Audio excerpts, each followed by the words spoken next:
You know that feeling? You're sitting in your doctor's office, and they ask you what medications you're taking. You start listing them off, and halfway through you realize you've forgotten one.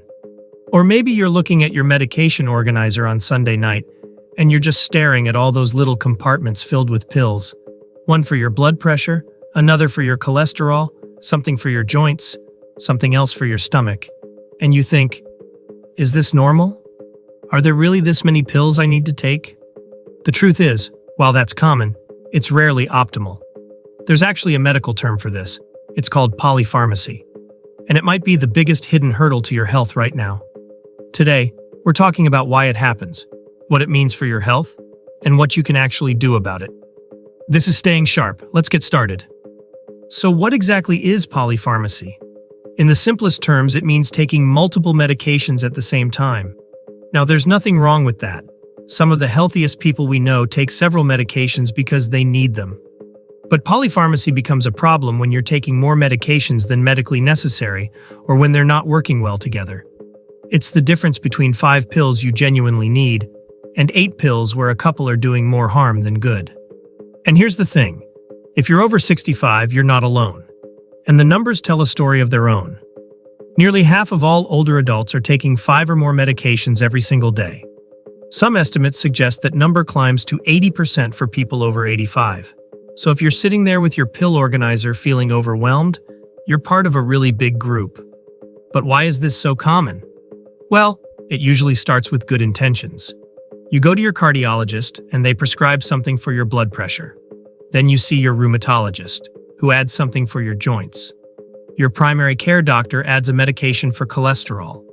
Each doctor is making the right call for their specialty, but nobody's always looking at the whole picture. You end up with 5 different medications, and sometimes nobody's really thought about how they interact with each other, or whether you still need all of them. There's also something called the prescribing cascade that happens a lot. Your doctor gives you a medication for one condition, and a side effect of that medication creates a new symptom. So instead of stopping the first medication, they add a second one to manage the side effect. Before you know it, you're on 10 medications, and you're not sure which one's doing what anymore. Now I want to be clear. Medication is incredible. It saves lives. It prevents strokes, heart attacks, and complications from diabetes. I'm not here to tell you to stop taking your medications. But what I am here to tell you is that more medications isn't always better. And there are real risks when we're not paying attention. Now, this isn't just about the hassle of keeping track of pills. The data on this is actually quite startling. A major study in JAMA Internal Medicine found that in older adults, adverse drug events, side effects, interactions, or problems caused by medications are responsible for about 125,000 deaths a year and are among the leading preventable causes of death in the US. That's a big number. And many of these events are preventable. Another study, this one in the journal Age and Aging, looked specifically at polypharmacy in older adults. What they found was that people taking 5 or more medications had a significantly higher risk of falls, cognitive impairment, and hospitalization. Now, some of that might be because people taking more medications are sicker overall, but a lot of it is directly related to the medications themselves and how they interact.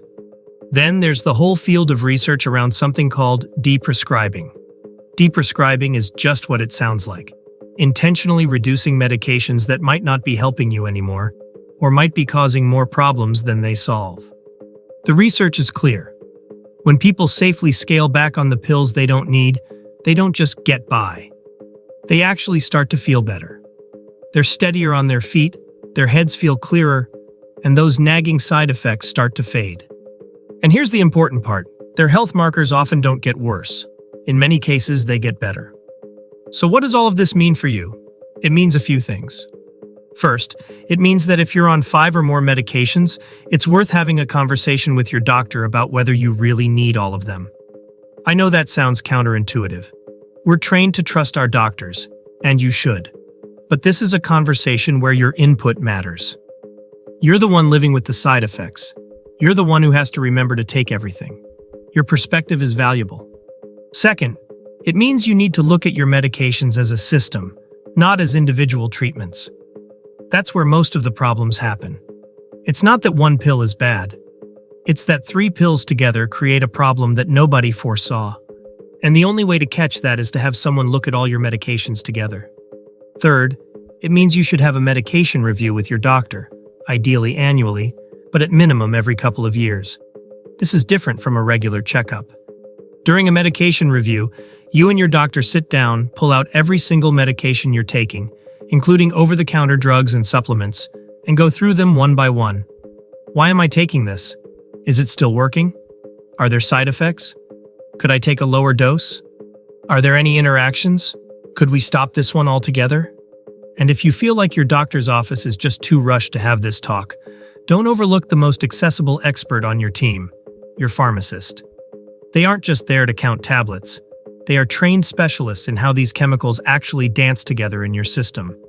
Many insurance plans will cover a comprehensive medication review with your pharmacist. It's called a brown bag review.